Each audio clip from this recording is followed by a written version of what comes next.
السلام عليكم ورحمة الله. أهلا وسهلا بكم أصدقائي الأهلوية الكرام الأعزاء المنصورين المبسوطين الفرحانين. أهلا بكم في ليلة الثلاثية. أهلا بكم في ليلة فوز النادي الأهلي بكأس مصر للمرة 37 في تاريخه على حساب طلائع الجيش في المباراة اللي أقيمت النهاردة في استاد برج العرب. وفاز النادي الأهلي بعد معاناة معاناة الضربات المعاناة الترجيحية. المباراة كانت ماشية كويس جدا، وكان تمام، الأهلي تقدم بهدف لكهربا، لكن يشاء العلي القدير إن المباراة تبقى حلوة، إن المباراة يبقى فيها إثارة، إن المباراة تكون قوية، ان البطولة تكون على حق. اتعادل نادي طلائع الجيش في الدقيقة تقريبا الثانية او الثالثة من الوقت بدل الضايع، وبهدف لناصر منسي بعد ما تقدم كهربا في الشوط الثاني، واتكهربت المباراة بعد الهدف، ولعب وقت اضافي ربع وربع على او نص ساعة على شوطين، وطبعا انتهت المباراة بالتعادل 1-1. وصلنا لضربات الترجيح او ضربات المعاناة الترجيحية.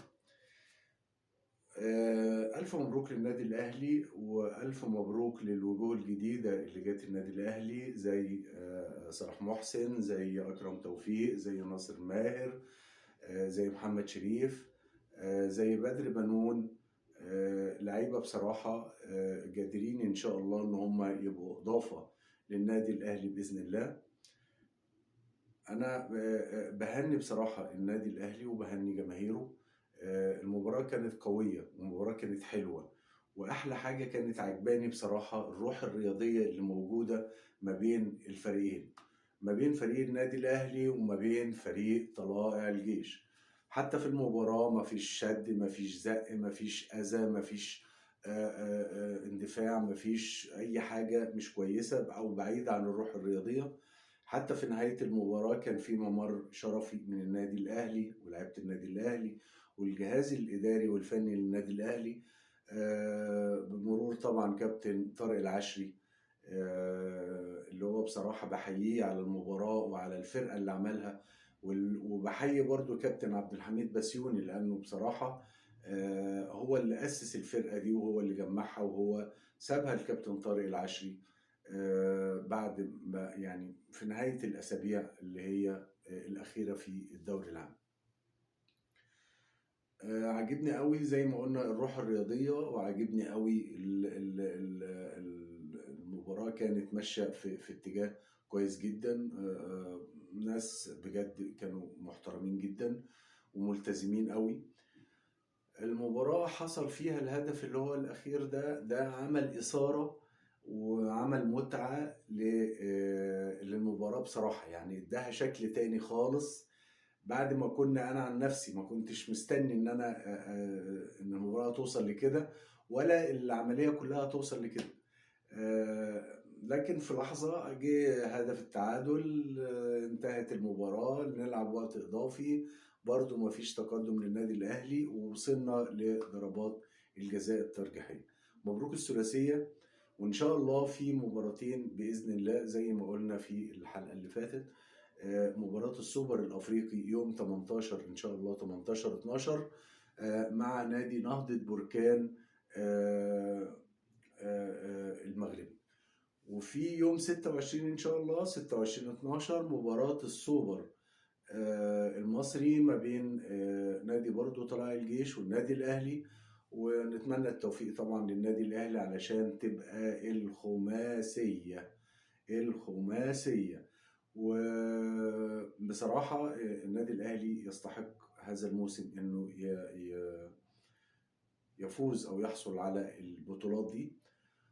ويعني نقدر نقول برضو إن النادي الأهلي ما شاء الله عليه، يعني عمل صفقات كويسة، عمل تدعيمات كويسة، وبالتوفيق إن شاء الله للنادي الأهلي. عايزين نتكلم بقى في موضوع كان من يومين كده، وبرضو الكابتن أيمن يونس طلع وقال مش عارف ايه، ولو النادي الأهلي آه، تفاوض مع لعيب من فريق الزمالك، هنتفاوض مع فريق النادي الأهلي كله. مبدئيا كابتن أيمن يونس، يعني أنت أولا مش من حقك إنك تتكلم بالطريقة دي، ولازم تكون متأكد من المعلومات اللي بتجيلك. ما تمشيش ورا السوشيال ميديا، مش عشان انت داخل في انتخابات تقوم يعني احنا خلصنا من معتوه ما يجيلناش او خلصنا من مختلي ما يجيلناش معتوه. يعني عايزين كده يبقى في روح رياضية، في تعامل باحترام، في كلام باحترام، في اسلوب احسن من كده. ده اللي بنتمناه في الفترة القادمة، خاصة بعد الشحن، بعد التعصب، وبعد الكلام الفارغ اللي كان بيحصل، وشتيمة ليل ونهار، وسب في الناس كلها، وغلط في الناس كلها. فمش عايزين بقى نرجع للمنطقة دي تاني. عايزين نرتقي كده ونبقى أنضج وأحسن وأفضل من كده، لأن النادي الأهلي ونادي الزمالك دول أكبر ناديين في أفريقيا، وأكبر ناديين في الشرق الأوسط. فاحنا عايزين يا جماعة نرتقي بأسلوبنا وبطريقتنا في الكلام أحسن من كده. بلاش العته، وبلاش الجنان اللي احنا عايشينه اليومين دول ده. ده موضوع كنت عايز اتكلم فيه برضو، وموضوع برضو سيرينو يا جماعة خلاص، يعني النادي الأهلي يعتبر كده بيخلص فيه أو بيفنش فيه. هو رمى الكورة كده في ملعب سيرينو وملعب سان داونز، ورئيس سان داونز أو صاحب سان داونز اللي هو ماسن. فنتمنى ان الصفقة تخلص على خير، ونتمنى ان النادي الاهلي يفوز بيها، لان سيرينو لعيب كويس واضافة للنادي الاهلي. بنقول الف سلامة للكابتن طاهر محمد طاهر على الاصابة اللي حصلت له النهاردة، ونتمنى له الشفاء العاجل، ومليون سلامة ليك يا طاهر، وانت خامة كويسة، وان شاء الله تكون اضافة للنادي الاهلي باذن الله في السنوات القادمة. كمان بنبارك لكل منظومة النادي الأهلي، وبنقول هارد لك لطلائع الجيش اللي قدمت مباراة قمة في الروعة بصراحة. قدمت مباراة عظيمة، كان فيها التزام تكتيكي وخططي كويس على أعلى مستوى. النادي طلائع الجيش بصراحة فرقة كويسة جدا، وبنشكرهم على المباراة الجيدة اللي عملوها قدام النادي الأهلي النهاردة، وكانوا بالفعل ند ولحد اخر لحظه، اخر لحظه ما تعرفش مين اللي هيكسب، ما تعرفش مين اللي هيفوز. حتى ضربات الترجيح كانت بتروح وبتيجي. ضربات الترجيح كان الطلائع ضيع، الاهلي جه ضيع بعد كده، فتحس برضو ايمن اشرف وقفشه، فتحس ان المباراه برضو عماله، حتى ضربات الجزاء بتروح وبتيجي.